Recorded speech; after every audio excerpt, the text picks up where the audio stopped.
żyjących w cieniu i dla tych, którzy nie rozumieją. Sen zwycięstwa, marzenie nałogowych graczy, wyrzutki społeczeństwa, żal patrzeć.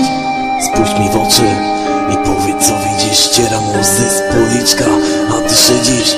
Dlaczego tacy sami, a tak różni? Dlaczego? Powiedz, co nas różni. Powiedz, gdzie granica między ludźmi. Powiedz, gdzie jest tolerancja, gdzie ludzki rozsądek. Zmywam sen z powiek i znowu w bagnie siedzę.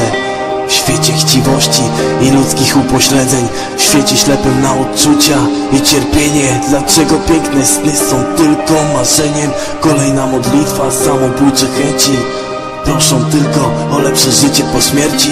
Wszystko, co posiadamy, to wiara. Dlaczego nic się nie dzieje pomimo starań? Dlaczego światem rządzi hajs i chciwość, a my w tym łańcuchu jak słabe ogniwo w końcu któreś pęka? Bo tak niewiele trzeba, by zakopać nadzieję, zniszczyć marzenie. Jeden mały błąd, a tak poważne skutki. Nie przegonisz czasu, topiąc swoje smutki. Dlaczego już nic nie jest takie proste? Dlaczego w tym kierunku wszyscy ślepi są na postęp? Dlaczego? Czy potrafisz odpowiedzieć? Spróbuj to zrozumieć zamiast bezczynnie siedzieć. Rozejrzyj się wokół siebie, weź to poczuj. Nie patrz powierzchownie, prawdę wyczytasz z oczu. Co dzień mijam twarze smutkiem zalane, niedożywione dzieci przez świat odpychane. O czym marzą, czego chcą od życia?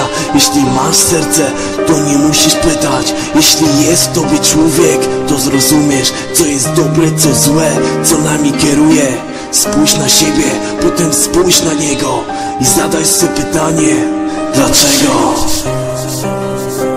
Dlaczego?